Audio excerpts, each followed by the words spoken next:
آج 11 اگست سن 1947 ہے اور آج کے دن میں 3 اہم واقعات۔ سب سے پہلے آج کے دن کا سب سے بڑا واقعہ وہ یہ کہ پاکستان کی پہلی دستور ساز اسمبلی کا پہلا اجلاس سندھ اسمبلی ہال میں منعقد ہو رہا ہے۔ دوسرا بڑا واقعہ، قائد اعظم محمد علی جناح کو اس اسمبلی نے باقاعدہ طور پر پاکستان کے پہلے گورنر جنرل کے طور پہ منتخب کر لیا ہے۔ اور تیسرا واقعہ کہ آج ہی کے دن پاکستان کے اس سبز ہلالی پرچم کو پاکستان کے پرچم کے طور پہ منظور کر کے اسے پرچم ستارہ ہلال کا نام دیا گیا۔ یہ ساری کارروائیاں، یہ سارے واقعات کس طرح سے انجام پائے، آئیے 11 اگست سن 1947 میں آپ کو لیے چلتے ہیں، جب آزادی کا سورج اپنی پوری آب و تاب سے طلوع ہونے کے لیے بالکل تیار ہے۔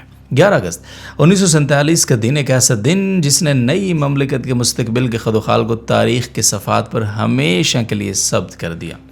کراچی کی فضا میں ایک گہرا سکون ہے، لیکن یہ سکون آنے والے بڑے طوفان سے پہلے کی خاموشی نہیں بلکہ ایک نئے آغاز کی تیاریوں کا پیش خیمہ ہے۔ یہ دن سیاسی فیصلوں، انتظامی اقدامات اور ایک نئی قوم کی روح کو جھنجھوڑنے والے تاریخی لمحات کا گواہ بننے بھی جا رہا ہے۔ اس دن کا سب سے اہم واقعہ پاکستان کی پہلی دستور ساز اسمبلی کا افتتاحی اجلاس ہے۔ کراچی کے سندھ اسمبلی ہال میں یہ اجلاس منعقد ہوا۔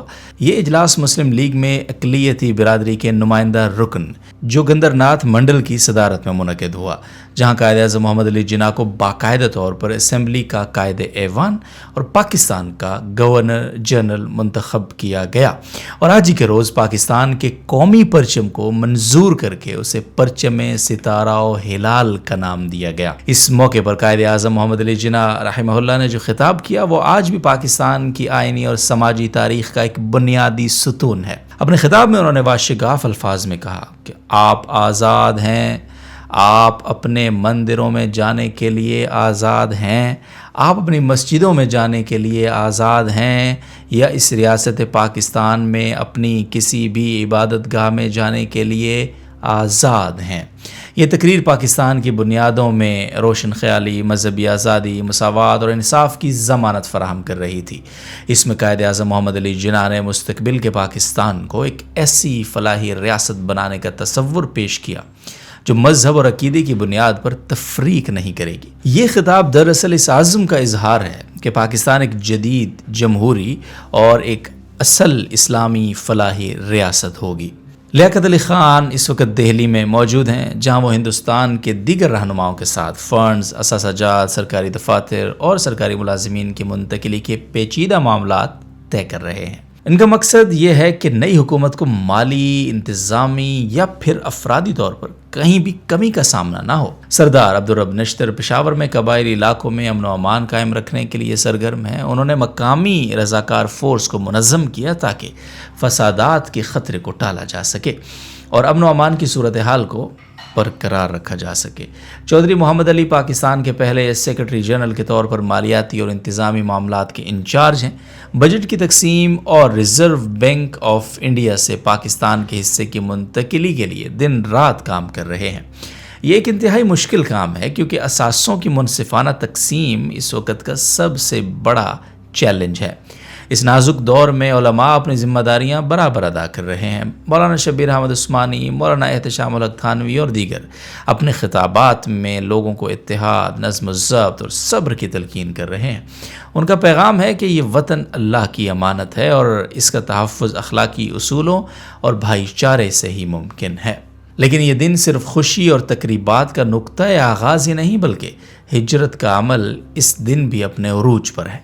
لاکھوں لوگ اپنا گھر، اپنا سب کچھ چھوڑ کر نئے وطن کی جانب سفر کر رہے ہیں۔ تاریخ کی یہ سب سے بڑی انسانی ہجرت ایک ہی وقت میں امید اور کرب کی داستان ہے۔ ٹرینیں مہاجرین سے بھری ہوئی ہیں، لیکن ان ٹرینوں میں لاشوں کی تعداد میں اضافہ ہو رہا ہے۔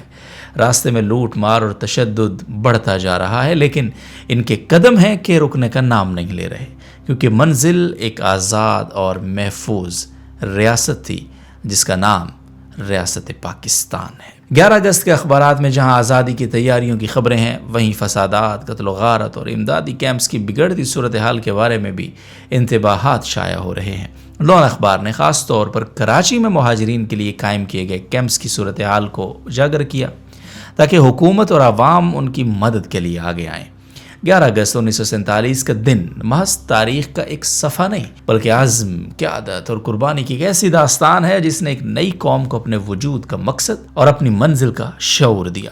یہ دن ہمیں یاد دلاتا ہے کہ ایک آزاد وطن کی بنیاد کن مشکل حالات اور عظیم قربانیوں سے رکھی گئی تھی۔ امید ہے ہم ان قربانیوں کو، ان کوششوں، ان کاوشوں کو کبھی بھی فراموش نہیں کریں گے انشاءاللہ۔ آج کے لیے اتنا ہی، کل ملتے ہیں 12 اگست سن 1947 کے ایک اور عظیم دن میں۔ تب تک کے لیے اجازت دیجیے، خیال رکھیے اپنا، اللہ حافظ۔